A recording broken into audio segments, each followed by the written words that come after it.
इस सत्र में कई महत्वपूर्ण विषयों व बिलों पर चर्चा होगी। मेरा आपसे अनुरोध है कि आप मुझे सदन की कार्रवाई को सुचारू रूप से चलाने में पूर्ण सहयोग देंगे व सदन की मान मर्यादाओं को बनाए रखेंगे। धन्यवाद। Oath of affirmation. अब मेरा सेक्रेटरी जनरल से अनुरोध है कि वह नवनिर्वाचित सदस्य प्रियांशु को शपथ दिलाएं। धन्यवाद अध्यक्ष महोदय। माननीय सदस्य आप शपथ लेंगे या प्रतिज्ञा? माननीय सदस्य आप शपथ हिंदी में लेंगे कि इंग्लिश में? मैं प्रियांशु ठाकुर लोकसभा क्षेत्र संख्या 104 शांतिनगर से लोकसभा में स्थान भरने के लिए व्यक्ति के रूप में निर्वाचित हुआ हूँ। ईश्वर की शपथ लेता हूँ कि मैं विधि द्वारा स्थापित भारत के संविधान के प्रति सच्ची श्रद्धा और निष्ठा रखूंगा। मैं भारत की प्रभुसत्ता और अखंडता को अक्षुण्ण रखूंगा तथा जिस पद को मैं ग्रहण करने वाला हूँ उसके सभी कर्तव्यों का श्रद्धापूर्वक निर्वहन करूंगा। अब मेरा माननीय प्रधानमंत्री जी से अनुरोध है कि वे नए मंत्रियों को हाउस में इंट्रोड्यूस कराएं। धन्यवाद अध्यक्ष महोदय। मैं minister of external affairs. Question hour start. Question number 901. Honorable member of Youth Parliament Aryan.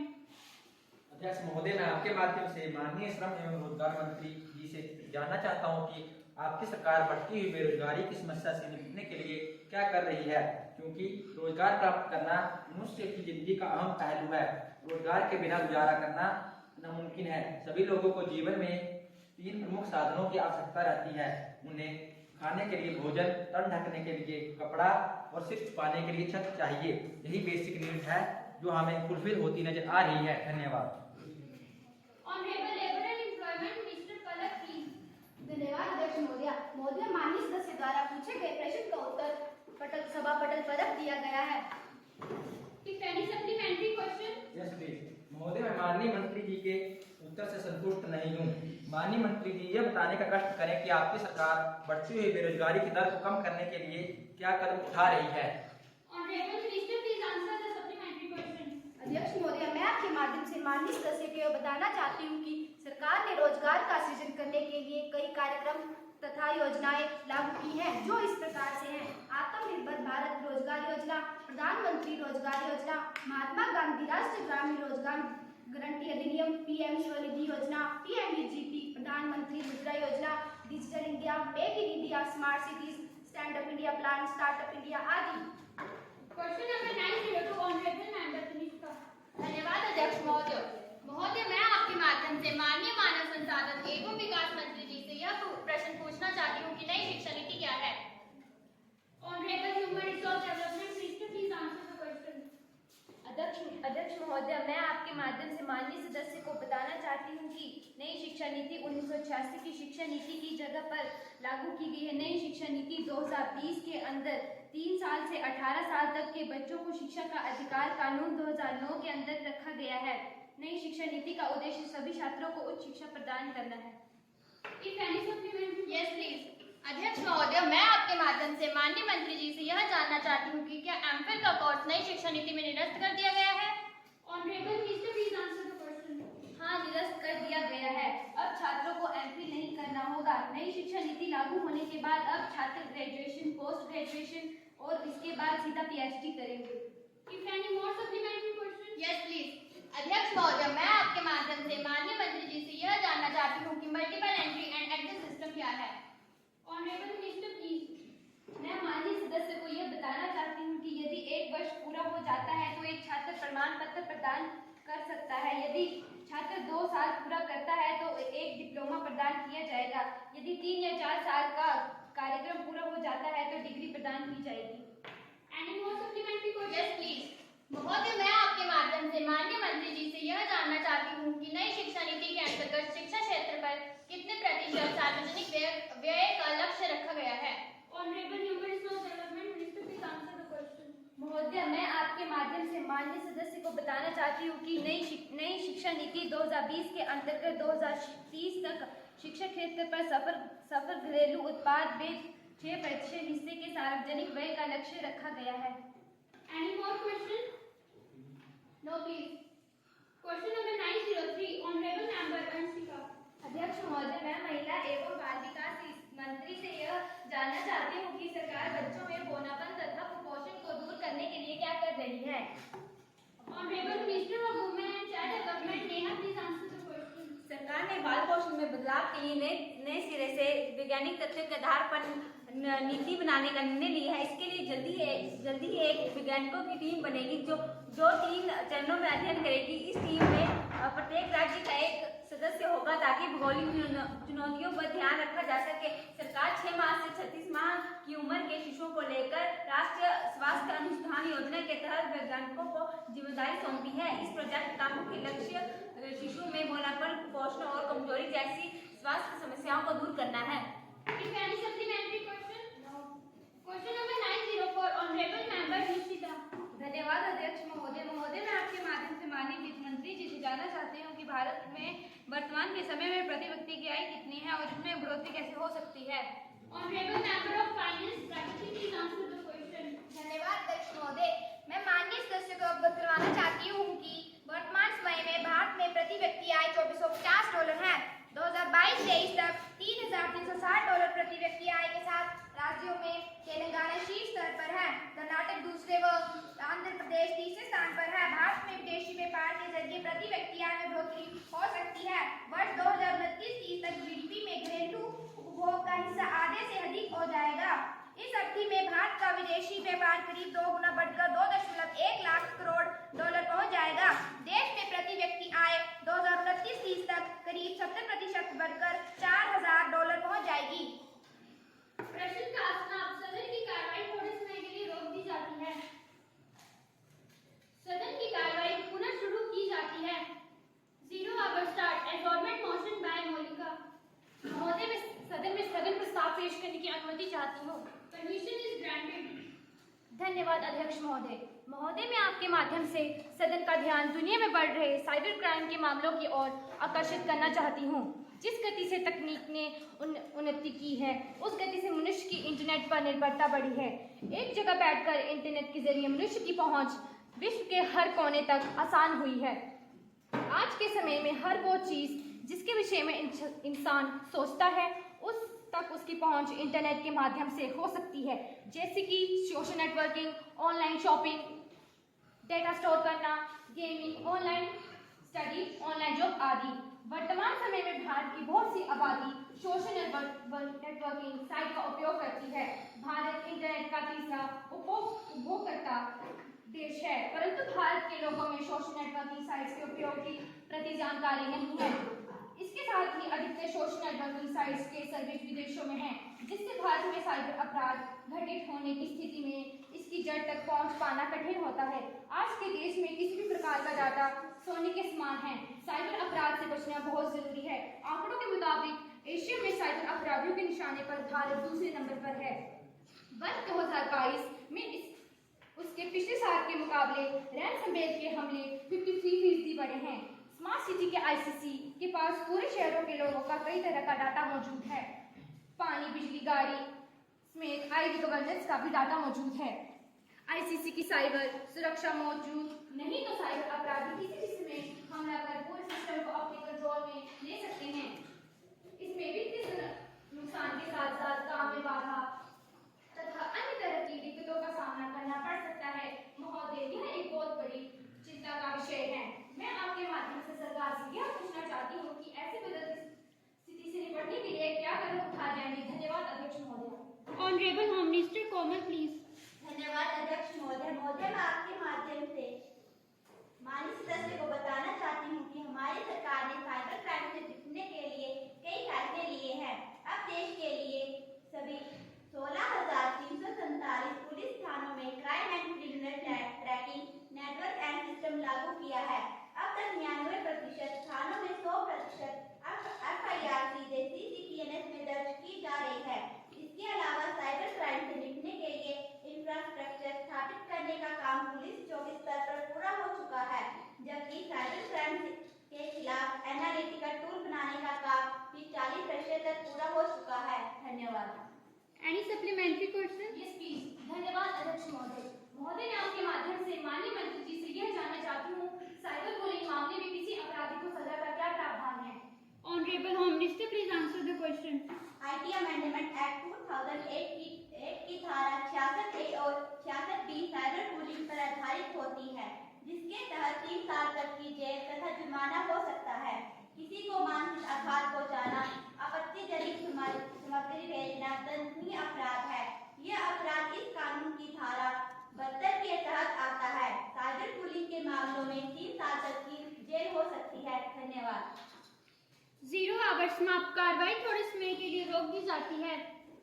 कार्रवाई पुनः शुरू की जाती है। Calling attention motion honourable member Tanishka. Thank you honourable speaker. Honourable speaker, मैं आपके माध्यम से माननीय गृह मंत्री महोदय का ध्यान हिमाचल प्रदेश में बीते दिनों हुई बारिशों की वजह से प्रदेश भर में मची भीषण तबाही से उत्पन्न आपदा की तरफ दिलाना चाहती हूँ।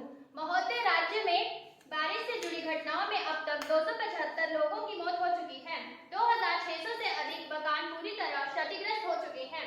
लोक निर्माण विभाग को 2941 करोड़ रुपए तथा जल शक्ति विभाग को 2118 करोड़ रुपयों का नुकसान हो चुका है। प्रदेश का पर्यटन कारोबार भी ठप हो चुका है, जिससे कारोबारियों की परेशानियां बढ़ चुकी हैं। राजधानी शिमला सहित 7 वर्गीय पर्यटन स्थलों पर अब लॉकडाउन जैसी स्थिति बन गई है। कई होटल तो बिल्कुल खाली पड़े हुए हैं। जगह जगह सड़कों के क्षतिग्रस्त होने के कारण सैलानी हिमाचल प्रदेश के पर्यटन स्थलों का रुख नहीं कर रहे हैं।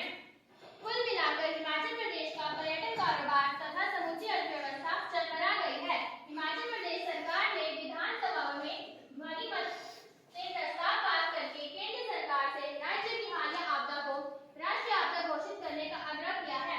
प्रस्ताव में केंद्र सरकार से 12,000 करोड़ रुपए के विशेष पैकेज की भी मांग की है।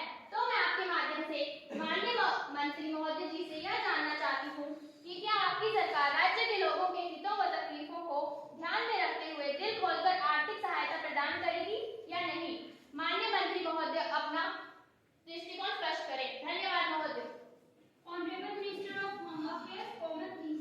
अध्यक्ष महोदय, मैं आपके माध्यम से माननीय सदस्य द्वारा लाए गए इस प्रस्ताव के ऊपर अमल करने का आश्वासन दिलाती हूँ और यह कहना चाहती हूँ कि हिमाचल प्रदेश के नागरिकों के हितों व उनकी तकलीफों की अनदेखी नहीं होगी। कैबिनेट में विचार करके हिमाचल प्रदेश को संभव आर्थिक सहायता करने का मैं आपको भरोसा दिलाती हूँ।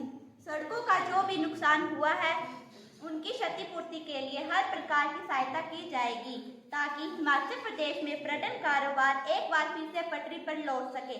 धन्यवाद अध्यक्ष महोदय। It is time for legislative business. Honourable कानून एवं विधि मंत्री प्लीज बिल को सदन में प्रस्तुत करें।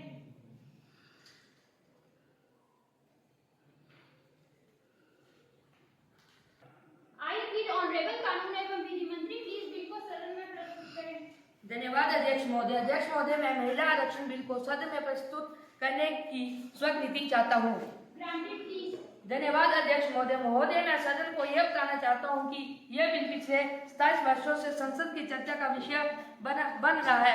समय समय पूर्व की सरकारों ने इसे पेश किया, परंतु आज तक इसे संसद में मंजूरी नहीं मिल पाई। यह बिल हमेशा राजनीतिक विरोधाभास तथा हमारी दूरदर्शिता का शिकार होता रहा है। हम लोग सदन के अंदर जनता के बीच जाकर महिला शक्ति, महिला सुरक्षा व महिला सम्मान की बड़ी बड़ी बातें तो करते हैं, परंतु जब जब भी महिलाओं को उचित स्थान तथा उचित सम्मान देने के लिए उन्हें 33% आरक्षण देने से संबंधित बिल किसी सदन में रखते हैं तो कुछ लोग इसके विरोध में खड़े हो जाते हैं। हमारी ऐसी करनी और कथनी में अंतर क्यों है? हमारी महिलाओं की भागीदारी के प्रति ऐसी उदासीनता क्यों है? आज कोई भी स्थान क्षेत्र के लिए अछूता नहीं है। हर क्षेत्र में नारी अपनी योग्यता से आगे बढ़ी है, उसने अपनी शक्ति का लोहा मनवाया है। महोदय, महिलाओं को 33% आरक्षण देने से निम्नलिखित उद्देश्यों की पूर्ति होगी। नंबर 1, इससे लैंगिक समानता कायम होगी। महिलाओं को निर्णय निर्माण में भाग लेने का उचित अवसर मिलेगा, जिससे लैंगिक समानता को बढ़ावा मिलेगा। नंबर 2, इस विधेयक के बन जाने से पारंपरिक बाधाओं और पूर्वाग्रहों को तोड़ते हुए महिलाओं को राजनीतिक क्षेत्र में आगे बढ़ने का अवसर मिलेगा। अतः महोदय, मेरा आपसे अनुरोध है कि इसको सदन में चर्चा के लिए प्रस्तुत किया जाए। धन्यवाद अध्यक्ष महोदय। मेरा सदन के सभासदों से अनुरोध है कि समय सीमा को ध्यान में रखते हुए बिल पर चर्चा में भाग लें। सत्ता पक्ष से युवा संसद मंत्री Neha in favour of bill. धन्यवाद महोदय। मैं सबसे पहले इस बिल का समर्थन करती हूँ और ये कहना चाहती हूँ कि यह बिल सदन में भारी बहुमत से पास होना चाहिए। यदि महिलाओं महिलाओं के लिए हमारी तरफ से सच्चा सम्मान होगा। 1996 में यह पहली बार सदन में पेश हुआ था, उसमें भी हमारी पार्टी ने इसका समर्थन किया था। 1998 और 2003 के बीच सरकार ने 4 बार इस बिल को पेश किया, लेकिन सफलता नहीं मिली। यह बिल हमेशा ही विरोधाभास का शिकार होता रहा है। मैं ज्यादा न कहती हुई विपक्ष के साथियों से भी समर्थन की मांग करती हूँ। धन्यवाद महोदय। विपक्ष से माननीय सदस्य Nishika, your time is 2 minutes. धन्यवाद महोदय। मैं सदन को एक बार फिर से याद दिलाना चाहती हूँ कि 1996 में पहली बार हमारे सरकार ने ही महिलाओं के लिए लोकसभा तथा राज्यों की विधानसभाओं में 33% आरक्षण देने संबंधित बिल पेश किया था। हमारी पार्टी महिलाओं के हितों तथा सम्मान के प्रति पहले से ही संवेदनशील रही है। हमारी सरकार महिलाओं को उनका उचित अधिकार दिलाना चाहती थी, परंतु कुछ विरोधी धड़ों ने इसका कड़ा विरोध किया। अगर उन्होंने कड़ा ऐतराज नहीं जताया होता तो समय नहीं लगता। हम इस बात का आज भी बड़ा दुख है, परंतु आज मैं तथा हमारी सारी पार्टी इस बिल का समर्थन करती है। धन्यवाद महोदय। विपक्ष से माननीय सदस्य अंशिका।